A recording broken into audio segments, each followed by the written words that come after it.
자, 비슷한 출제 기법이야. 출제 기법은 처음에 이제 개념 정의를 해. 아까도 이제 그 6번 같은 거는 똑같은 기법인데 전달하는 문장은 짧지. 이런 출제 기법을 조심하란 말이야. 그럼 추상적이고 암묵적이고 우리가 이해하지 못하는 경우가 있을 수 있어. 여기는 지금 키워드로 뭘 건드렸어?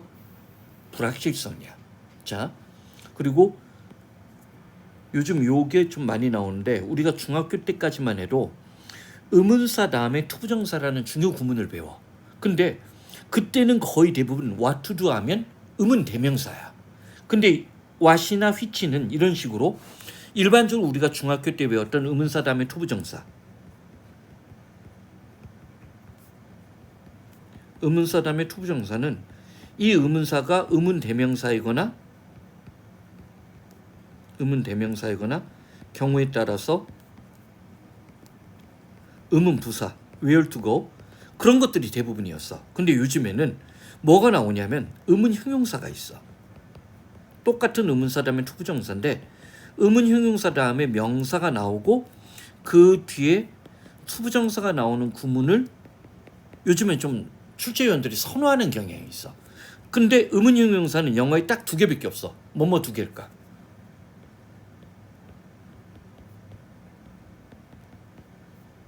이거야.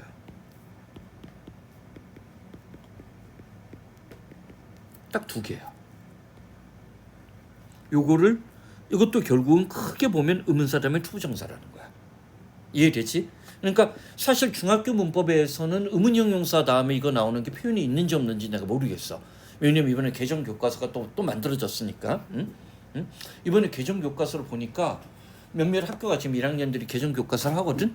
딴 거는 뭐 옛날하고 다 병신 같은 소재 그런 건 다 똑같은데 어휘 레벨은 올라갔어.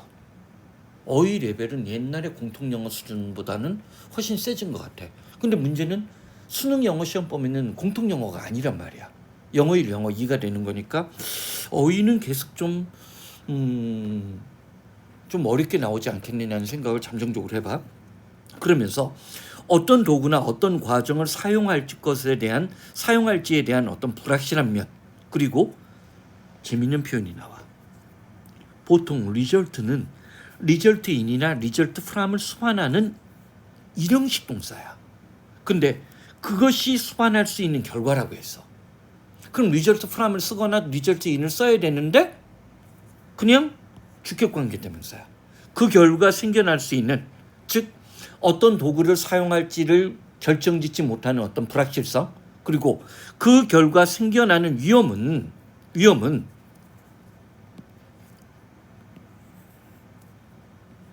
어피어리 보이지? 겉으로 보이는 것과는 아니다는 거야. 겉보는 것과는 다를 수 있다라고 했어. 그러면서 나대의 법인데 버즈 없이, 자, 겉으로 보이는 것처럼 그냥 결정 못 짓고 그렇게 생겨나는 평범한 문제가 아니라 그것은 문제인데 모든 과학 분야에 공통되게 나타나는 심각한 문제라고 얘기한 거야. 자, 사실 아까도 얘기했지. 순서 배열에서 첫 문장 이러면 이거를 웬만큼 백그라운드 날리지가 있지 않는 한 있다고 하더라도 애매모호하다란 말이야. 그러니까 예측하기 쉽지 않게끔 만들려고 하는 거야. 그러면 와플링은 너무 빠르니까 내버려 두자고. 더구나 annoying이란 부정적 표현까지 썼어. B와 C를 보는데 at the same time에 other이 나오지. 부담스럽지. at the same time은 동시에가 첨가 효과를 발휘해야 되는데 아직 지금 과학자 나오지도 않았는데 다른 과학자 얘기까지 나와. other은 분명히 비교대조가 돼야 되는데 개념정의 다음에 비교대조는 좀 이상하다는 거야.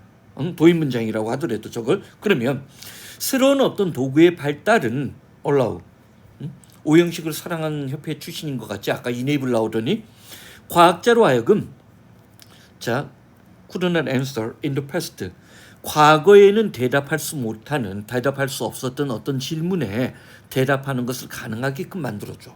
그리고 그러한 질문에 대한 대답은 또 새로운 문제, 기타 등등의 문제, 그리고 또 새로운 장비, 즉 끊임없이 새로운 어떤 관측 장비나 실험 도구들, 이번에 이제 제임스 웹이라고 그 기존의 어떤 전파 망원경, 허블 망원경보다 훨씬 더 능력이 뛰어난 것을 우주에 쌓아 올렸어. 그랬더니 천체 물리학의 기본 가설들이 다 무너져. 그 이전에 대답하지 못했던 새로운 질문에 대한 대답을 해. 근데 그것이 이러한 질문에 대한 대답이 새로운 문제를 또 던지는 거야. 계속 이어진다? 그럼 받아넘기는 문장으로 큰 문제가 안 돼. 그치? 자, 여기 봐. 보이지? 이런 식으로 therefore이 전방으로 올라가는 경우가 많다는 거야. 결론 유도라기보다는 앞문장과 뒷문장 사이의 논리적 관계, 원인 결과 인과관계. 그러므로 새로운 기술과 새로운 어떤 과학적 과정은 과학의 진보나 발전에 있어서 굉장히 중요하다는 얘기를 한 거야. 이게 주장이야. 구태여 우리가 얘기를 한다면 얘가 주장인 거야. 그러니까 앞에 거는 문제 제기만 한 거야.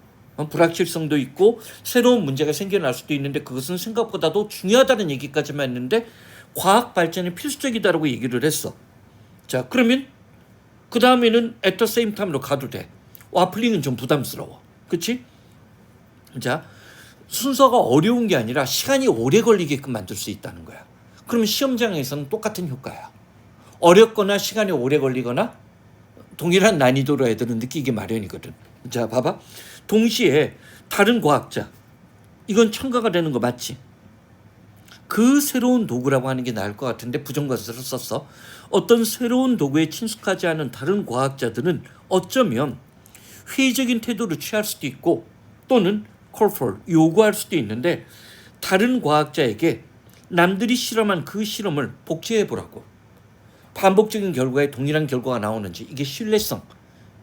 동일한 실험 결과 반복적으로 나오는지 신뢰 구간.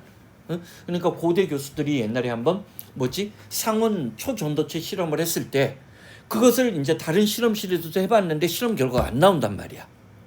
그러면 이거는 뭐야? 과학계에서는 기각이 돼. 여기 지금 이게 신뢰성 테스트거든. 자, because 이러한 어떤 회의적인 태도들은 종종 우리들에게는 어떤 형태로 나타나기 때문에, 자, 재밌는 표현을 봤어. 선생님도 이거 모르던 표현이야. 형용사로 사운드가 건전한, 건강한이라는 뜻이 있어. 사운드 바이트. 이런 말이래.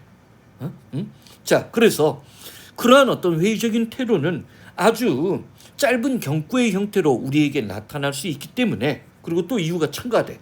그리고 실험 도구에 대한 어떤 불확실성이라는 것은 봐봐. 대부분의 사람들, 이때 대부분은 과학자가 아닐 수 있어.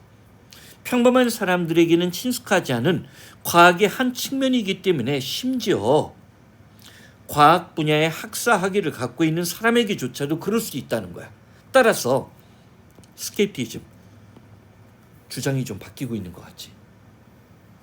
과학에서 이 회의적인 태도는 마치 와플링처럼 보일 수도 있다고 했어. 와플링? 자, 이러지도 저러지도 못하는 거. 아까 불확실성이라는 게 이러지도 저러지도 못하는 그런 것일 수도 있어.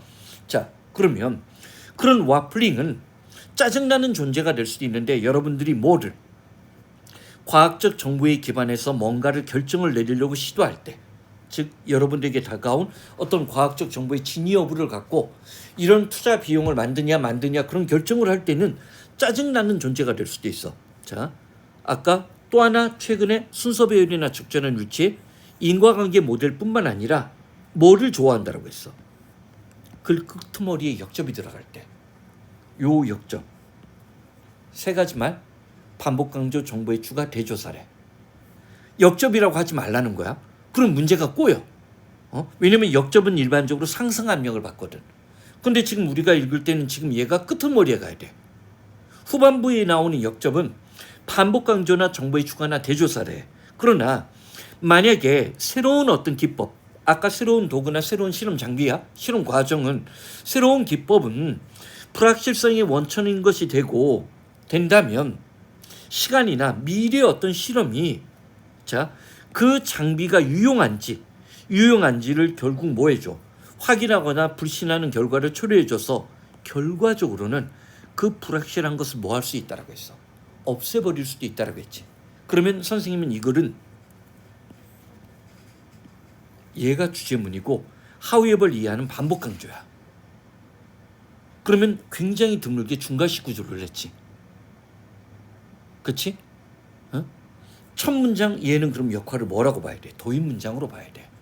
아주 독특한 중괄식을 냈기 때문에 설령 연습할 때 시험 문제를 풀어도 흔하지 않은 출제 기법이었기 때문에 현장에서는 우리가 미적미적거리게 된다고. 좀 더 한 번 더 읽고 더 읽고 그런단 말이야. 그러면 전에도 한번 얘기했지만 시험장에서 한 번 더 읽으면 순간적으로 2, 3분이 날아가 버려. 그래서 어쨌든 순서 비율 2개는 최근의 출제 경향을 따르면서도 나는 요 단원에서 어법하고 제일 우리에게 좀 유의미하게 도움이 되는 지문이 아니었나, 지문이 아니었나 생각을 해.